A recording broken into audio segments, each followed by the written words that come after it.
So we talked about being on time, being able to present yourself well, and not putting your thumbprint on things. Do you have any other advice for audio engineers or musicians? Well, I would say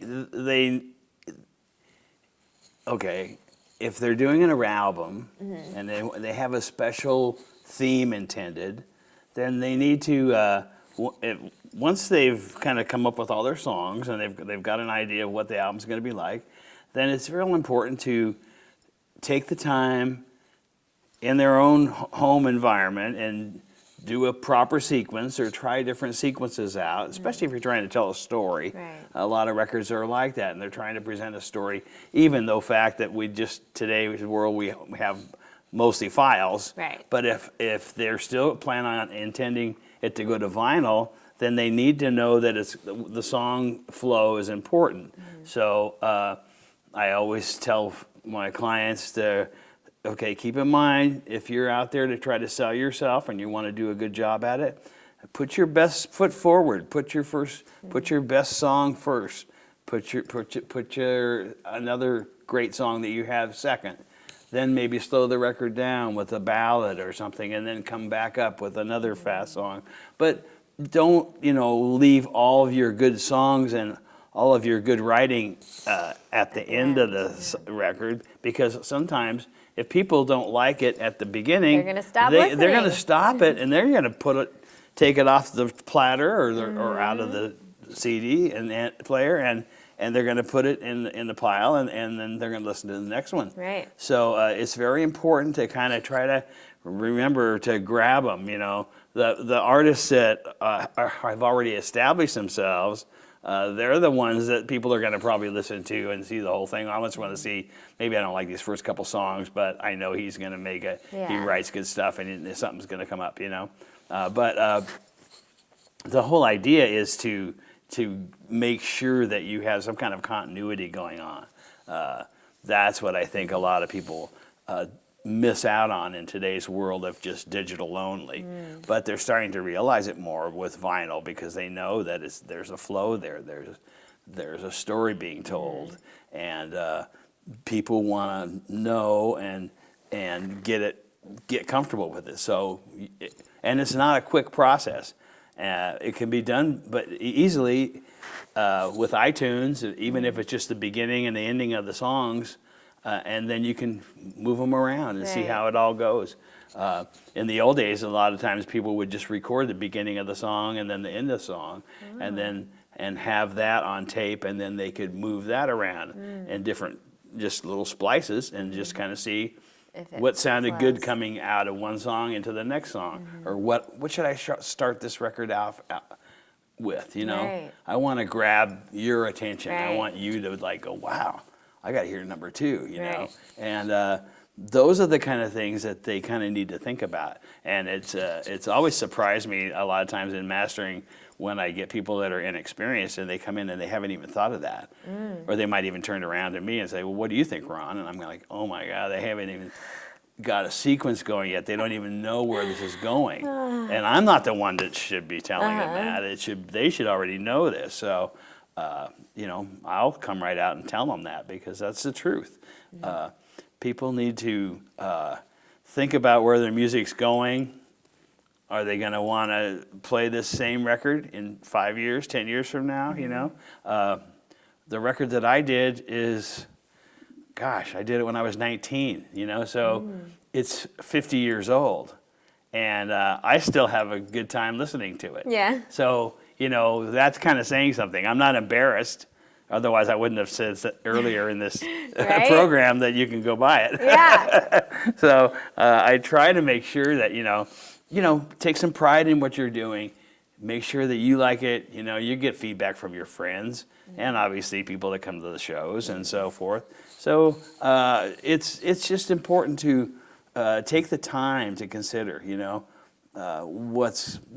where it's going to be happening at, and how it's going to affect other people. Right. That's some great advice that I'm sure a lot of people don't even think about. They don't. Yeah. Because they're so absorbed. Right. It's kind of a self-absorption thing where you're just so focused on your music and you don't even think about, oh yeah, I have to be objective now, and I have to let someone else, and as a mastering engineer and as an honest kind of person, I always make sure that I tell people the truth. I mean, I'll tell them if they ask me a question like, do you think this song sounds pretty good in this spot? Or I might say, are you sure you want this here? This is kind of like out of sync with, we just came out of this song. Maybe, And so you just try different things and see, especially in the beginning, because you can kind of, sometimes people will send you stuff and they'll say, what do you think of these songs? And you can kind of tell them before. And then they go back to their production and see, and maybe change some things or keep it the same. Yeah. But there's a lot of thinking that goes on to it before they come to mastering that has to be done. And mastering is very difficult for a lot of people because it's when they have to cut the cord. It's call it cutting the umbilical cord because this is the final part of their job. Now, now you have to come up with something new. I mean, you've got to write a whole new album. And now, are you ready for that? And then they usually are, but you get so attached with the music and the way that it's coming out and this particular album that you don't want to let go, So that's why you turn it over to somebody else that can objectively work on the record and give it a good sound and make it happen and make it the best that it can be. And therefore, it relieves the client a little bit. It makes them, that's part of their artist. They can take a break. Yeah. And they can, the best thing is when they can go home and listen to it objectively and play it for their family and friends and make sure that it's, they can see on their faces what kind of feedback they're getting back. Maybe people have a really good poker face. Yes, exactly. Now, I've heard many stories where different engineers would take home, their records and play it, and perhaps the gentleman's wife didn't like it, and he would come back the next day and tell the artist that, and the artist would go back and do changes. Oh.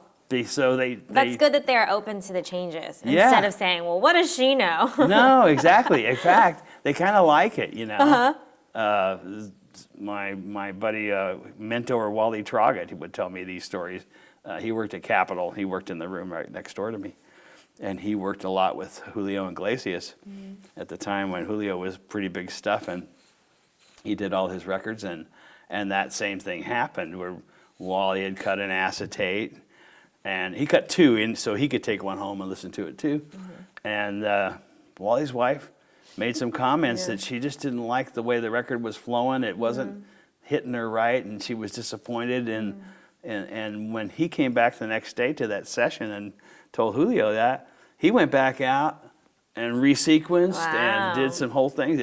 It's very important, to some individuals that they hear that kind of feedback. Right. Other than maybe putting their ego in front of them and thinking, I don't need to listen to that. I mean, I know what's right, and this person doesn't know what they're talking about. Yeah. So it's good to be open and be honest and tell people what you think, Yeah, absolutely. That's the way I always look at it, and I always have done that as well because I had some folks come in one time, and they were a real nice couple. They were an older couple, and they had done some kind of Christian piano vocal music, and it was good. But when I started looking at it, it was all in mono.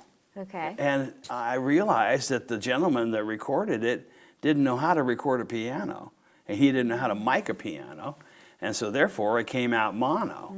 And after I played 2 or 3 songs, I said, you don't want this record. I can't do I can't pull out any of my tricks in the bag to make it sound like stereo. This is not a stereo record. And so whoever did this record basically kind of took your money, It's not right. It shouldn't be this way. Yeah. It could sound a lot better. You go back to this person and you tell them what I've told you, and he can call me if he wants to. I'm happy to tell them. And well, sure enough, they did, and they came back like 4 months later, and they had gone to someone that knew how to mic a piano good. and I'm make glad the that music worked sound out. good, and it sounded like 100% better Yeah. because it was done right. Yeah, you You just know? got to be upfront and honest, and I'm glad that it worked out for those people. Yeah, so was I, because it's not easy to tell somebody, this is not right. We can't do this today, because usually they have their hopes all built up, and of course they want to do Yeah. their record, and that is They're part of the whole excited, thrill, yeah. But at the same time, I would never be dishonest and not tell someone what the truth is, Yeah. So if it means going back into the room, that's what it means. That's what it means. Yeah, so that's sort of the way I feel.